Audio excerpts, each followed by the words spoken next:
get his driver's license, Howard and Glenn also, they were talking about what you need to do is you take a big box of oranges from Kachi Pie so that you can get your driver's license. And there were all kinds of things he told me about what missionaries do and what they're like. And he said, and when you go back, remember the last slide has to be that of the clouds out there, out of the airplane. He was kidding, of course. Before I give this to Sarah, I want to qualify that business about Howard building a church physically. I don't think he sawed a board or pounded a nail. So let's just be clear.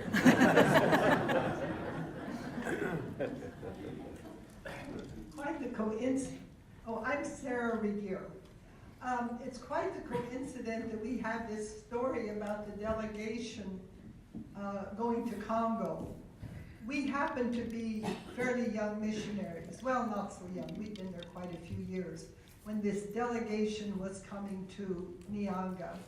And I don't know that we'd ever had a delegation like this before, because I wrote at length about it in letters home to my parents. First of all, there was everybody on the station in the village was to be at the airport when this delegation arrived. And then we would first go to the church office. We would all follow this delegation going to the church office. Since ours was probably the newest project, the demonstration farm at Nyanga, supper that night would be at our farm with all the missionaries. So I'm sure there was a lot of work there. Then there would also be a meal at the church office the next day, and the final big meal on Sunday would be at the lead pastor's office. I had described it as a state banquet. Elmer Neufeld and Howard Habiger would be staying at our place. And I don't know who made the decision, but the decision was made that our bamboo mats that our kids slept on were not good enough. So someplace beds were hauled in so that Howard and Elmer would have proper beds to sleep on. The part I also included was that on that same plane where the delegation arrived, our children, Chuck and Heidi, came home after 3 months in boarding school. I don't know quite where they slept, but I know the best rooms were given to the delegation. Another story, though, from the end of life, perhaps one of the most cherished memories for me with Howard was being at their place for the lighting of Advent candles and just sharing that sacred time together was perhaps one of my strongest, fondest memories with your father. And yes, we did hear about the Bedia and his not being very impressed with it. So we heard a lot of that once everybody let their hair down and we could get acquainted. I think that's probably the first time I met Howard. I'm going to follow my mother. I'm Heidi Regier Kreider, and I don't actually remember that visit. I'm sorry. But it's documented in letters that it happened, and I think I might have been one of the recipients of the bell-bottom pants. It was the 1970s, right? But Howard Habiger was a household name. It was a name that I respected. It was a name that I associated with the church, with the mission, with the supporting broader global church community that I knew was part of why we were in Congo.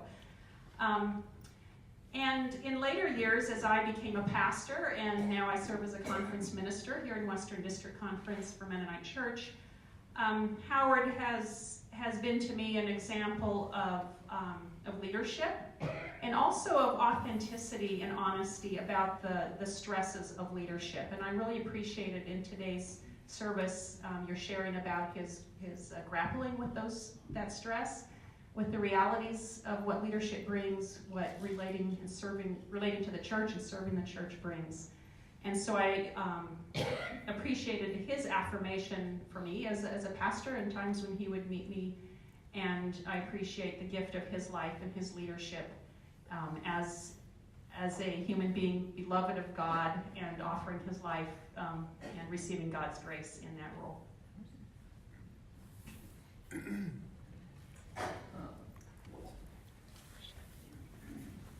My name is Mary Lou Miller, and Sanford, my husband, we're here from Goshen, Indiana, and we bring greetings from Silverwood Mennonite Church.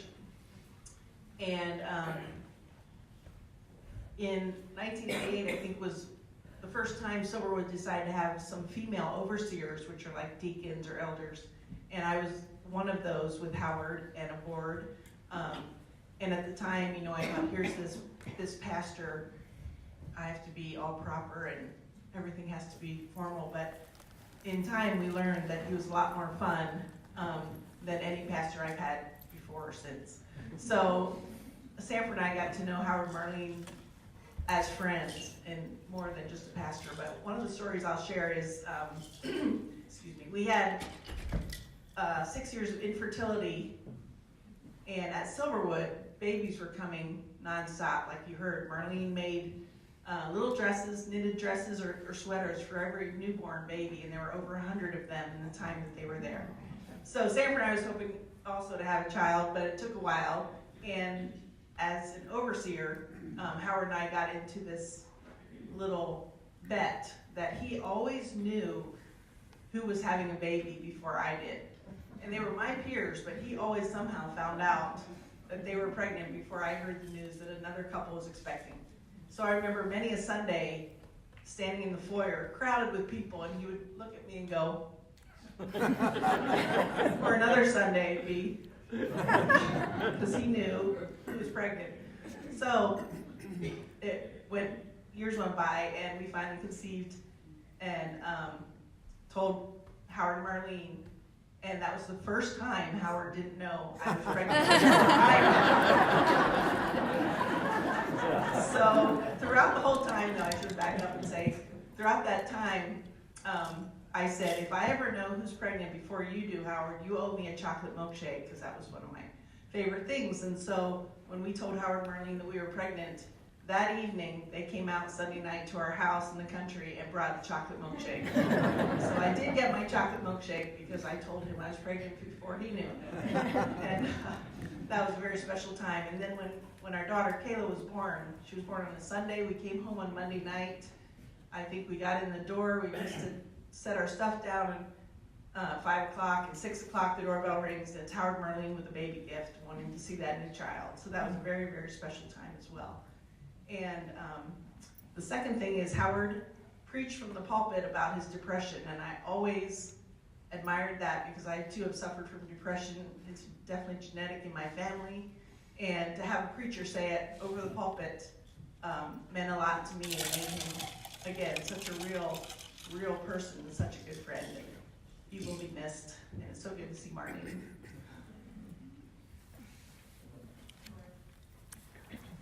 I'm Melissa Beitler, and I am a niece by marriage, and I have to say that I probably wouldn't be married to Jim if it weren't for Howard and Marlene. So we have to go back to when I was in elementary school. My dad was the principal of the Gossel Grade School, Ray Fry. Some of you may remember Ray Fry. And my dad had a knack of getting people to come to the school to talk. He's had astronauts there, various people, but he had Howard and Marlene come. I think you were on furlough. Yes. And he had them come to speak to the school.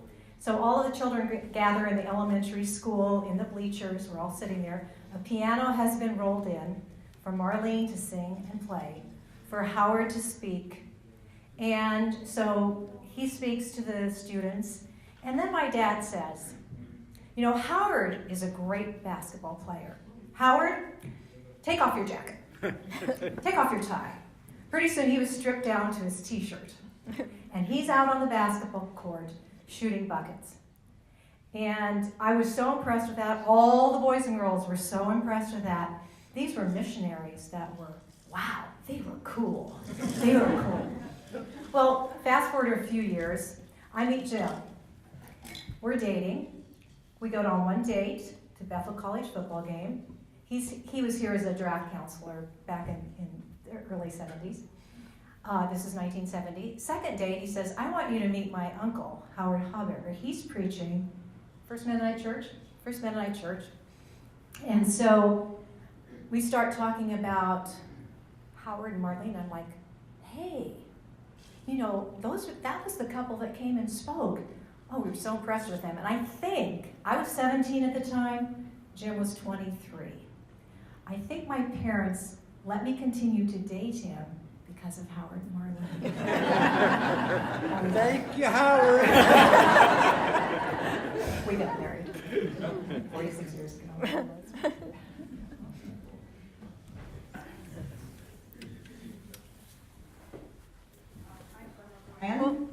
And I have a Snickers story, and I'm sticking to it. Howard and I worked together at the General Conference Mennonite Church. And I have to admit, when I first met him, I worked there before Howard came, and then when Howard came, he was a little frightening to me. I wasn't sure I would have a whole lot to do with Howard. He was up in COM and I was downstairs. But anyway, we became friends over coffee break.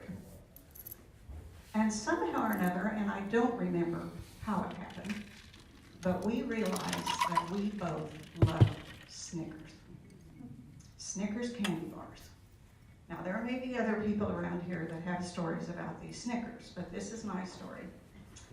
Howard and I, on different occasions, unbeknownst to each other, there might be a Snicker on my desk or something in a drawer, or when Howard would go off on a trip overseas for how long, I made sure that there was a Snicker bar on his desk when he got back.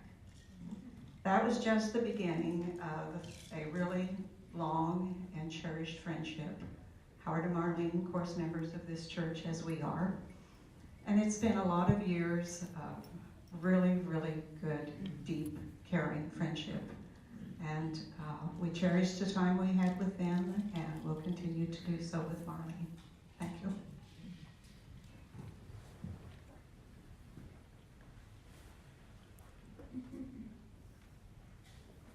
I first became aware of Howard when I moved to Bern, Indiana. Oh, Marv's there. Thank you. Thank you. When we moved to Bern, and I became associate pastor there at the church, and I was aware of Howard because he had been there before me as associate pastor for a period of time. And then I followed him during much of his ministry, and in more recent years, when I became conference minister, I discovered that Howard always has advice to give, and he was pretty free in giving it. And he would stop into my office and just chat, and then before he left, he would say, "Now one more thing, one more thing." Did he ever give you any advice, Ron? But it was really pretty good advice that he would give.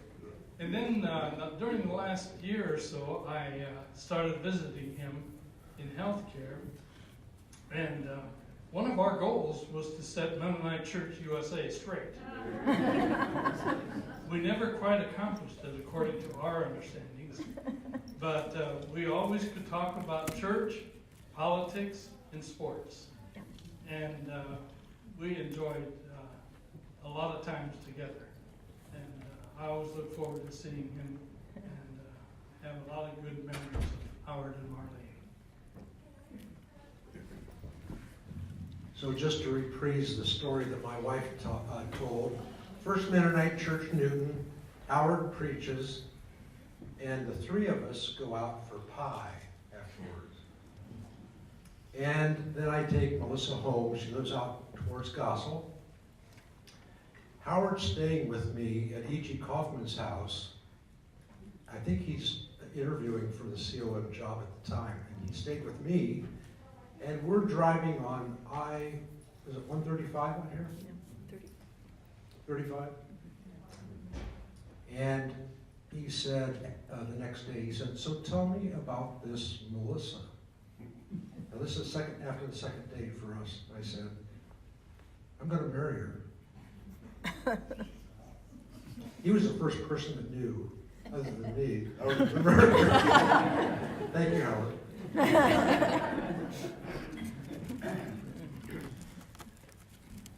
You know, my name is Blair Loganville. I'm son-in-law, married to Lisa, Howard and Marlene's middle child. And we're hearing a lot of really highfalutin, holy kind of stories about Howard. You know, he had the human side too. And if you've got that to share, I would encourage that. One of the things that Lisa was telling the other day that I had almost forgotten about, Howard is, I don't know if you know him, but he's not really a pet lover. If you would have him over to your house, he wouldn't say, hey, you got any dogs? In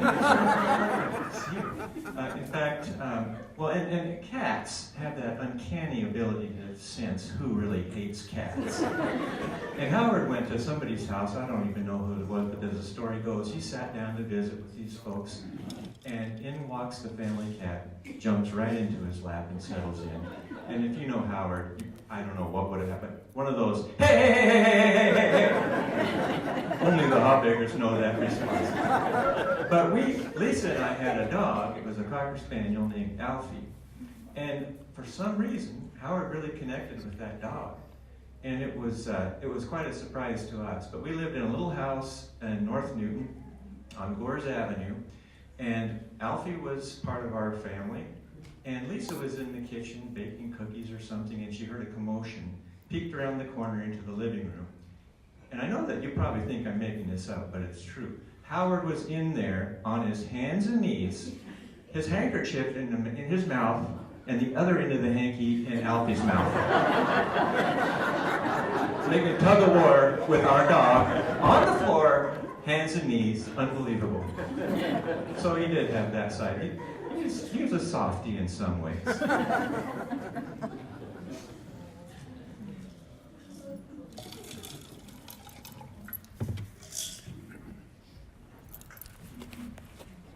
I'm Robin Slavon. I'm a nurse that took care of Howard when he was in PRA.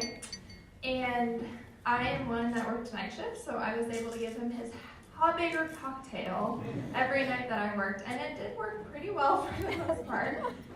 There were some times where I'd wake him up in the middle of the night to give him some more medicine, and he just had some pretty interesting dreams, we'll just say that. But one thing that, since working PRA and getting to know the family, one thing that I really treasured is getting to know the love between Howard and Marlene. Their love for each other is unshakable. Something that I really appreciate. And I'm Kayla Rudy. I was a day shift nurse in PRA. I did not get to give the cocktail, but sometimes things got a little rowdy in 702. And we were given a report one night in the nurses' station, and we hear all this, like yelling, and then the door was closed. We didn't know what was happening. So we went in there, and they're watching golf. It was very exciting. There was always some kind of sporting event. We just knew from then on that if the door was closed, it was because they didn't want to disturb the other people.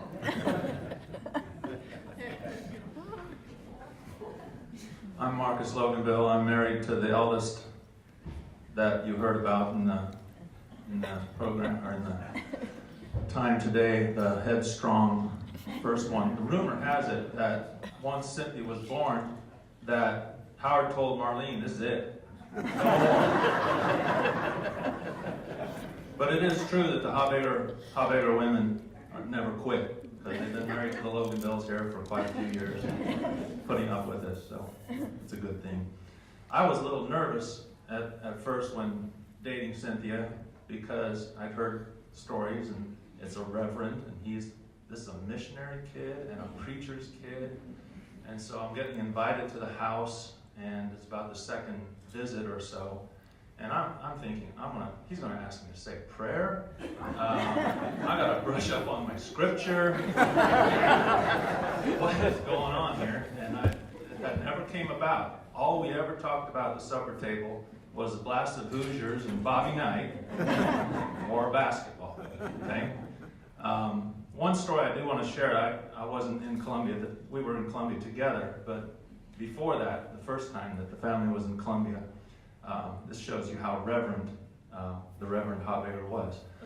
He had a very good friend, Luis Correa, that he worked with. Some of you maybe know Luis. Luis is a great friend of Cynthia and mine too, and his wife Fanny. Howard thought he could play tennis as well as basketball. And so one time, and in Columbia, all the tennis courts are private courts. You can't go out and find a public court anywhere. So he and Luis were going to play tennis. They played every once in a while. I think they could maybe play up at the school perhaps and get away with that there. But they found a private court, isn't that right, Eric, somewhere?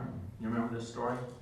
And they slipped in through some back way, and they're playing tennis, and this guy comes running down the hill onto the courts and says, you know, what in the world are you doing here? How did you get here to this private court, etc.? And he's speaking in Spanish, a Colombian gentleman. And Howard looks at Luis and says, don't worry, I can handle this. So Howard says, well, you know, we know the owner of the courts, and they let us on. And the gentleman said, that's kind of funny because I've never met you before. I'm the owner.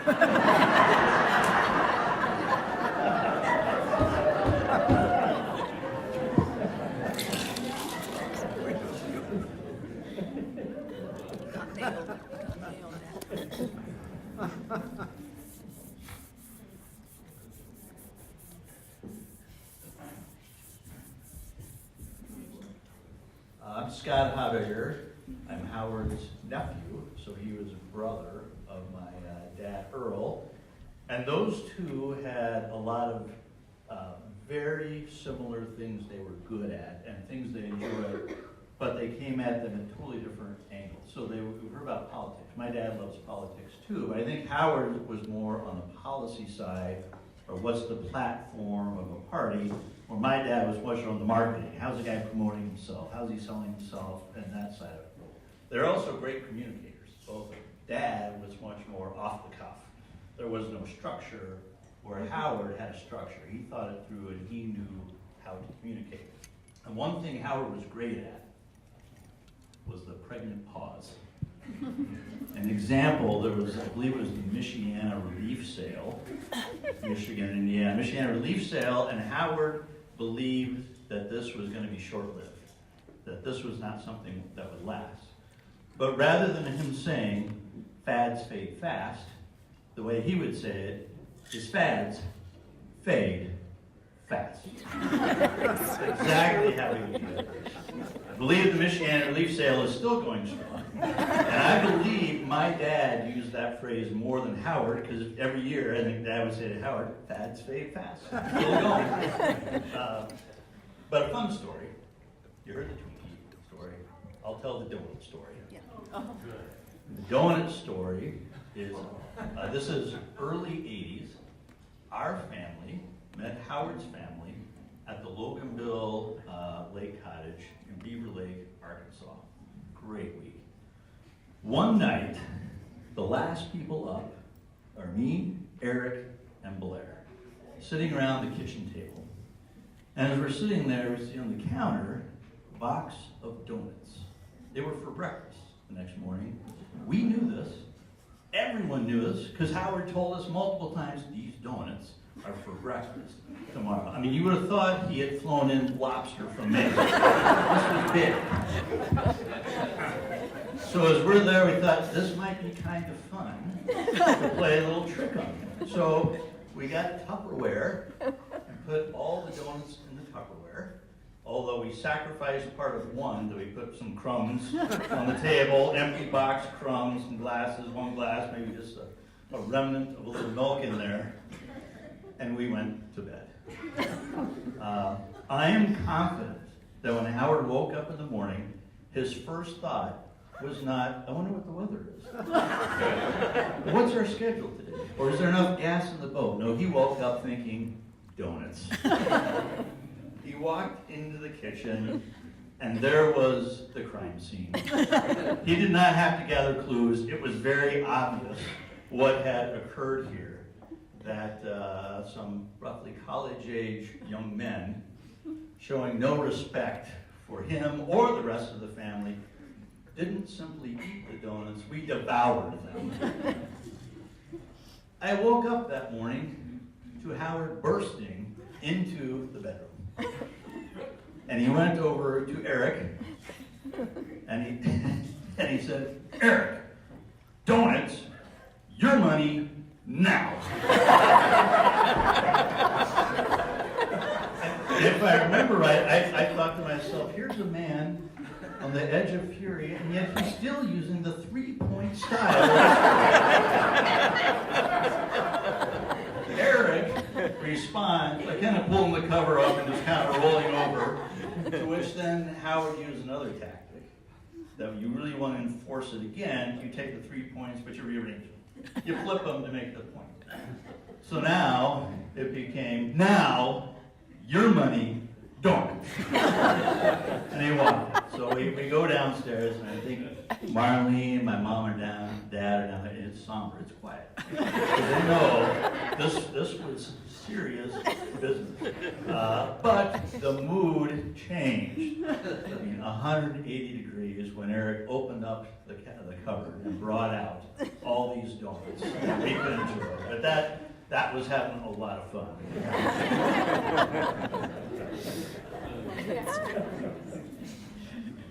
We had a lot of fun at Howard's expense. It might have been that same trip. Howard, we were down at the lake, and Howard said, "I've had enough sun, I'm going up. I'm going to go take a shower." And Eric shouts up the hill, "Don't use all the shampoo!"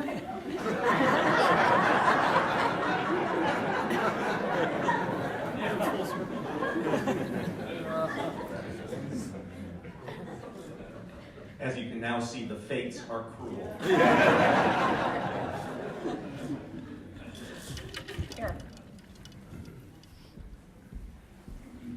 I'm Cynthia, the demon seed child. But I will have to tell you, that term has never been used for me till today.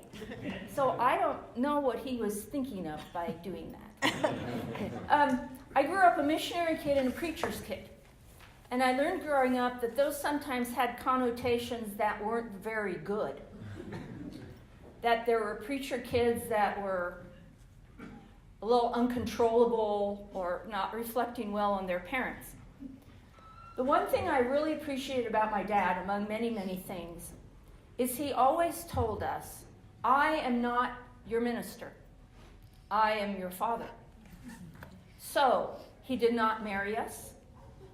He did not dedicate our children, because he always used that. I personally think it's because he would have gotten too emotional and was afraid about doing that.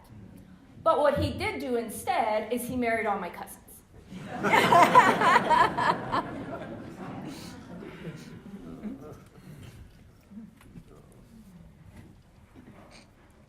Anyone else?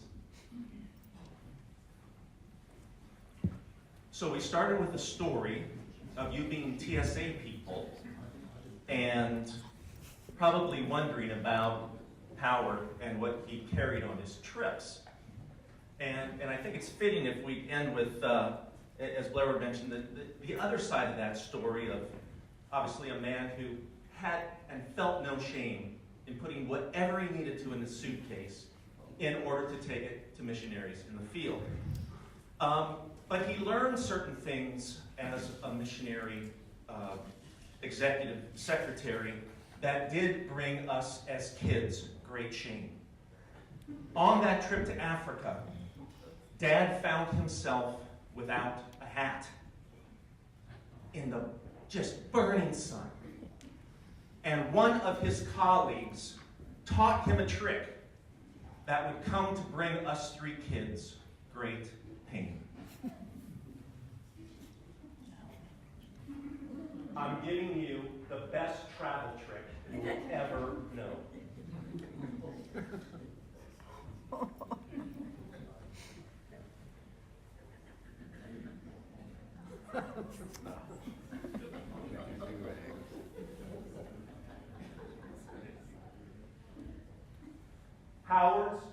famous or infamous four-cornered hanky hat.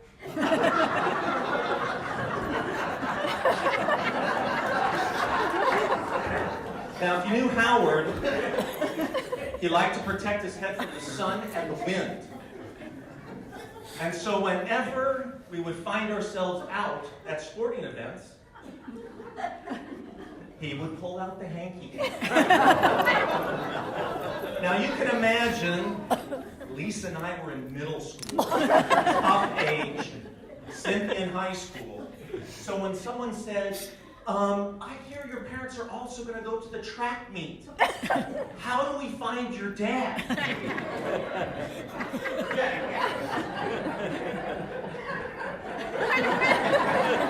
And as middle schoolers, you can just imagine we went,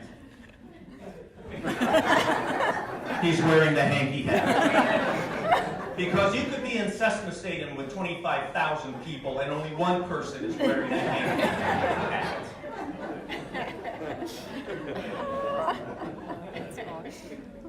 So remember, adults, as you leave here, this whole notion about the few true priorities that we need to hold in life. And I think we need to remember that whole notion of, a life is often defined by the stories that remain behind. And to ensure that as you leave this place, we're still running the race. You have the ability to continue to create stories that make an impact within your lives and your family's lives. So adults, I hope you can reflect on that and remember. And for the younger generation out there, the only thing that I can say to you would be, although it's not funny now, it's not funny now, sometime in the future, it will be.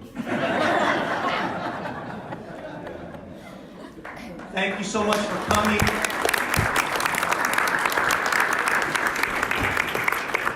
Go in peace. Eric. And the final word. Thank you so much for coming. This was a delightful, wonderful day for us. Howard would have loved every minute of this, and he'd have ended with a story too. So thank you so much. Blessings on you as you go your way. Thank you.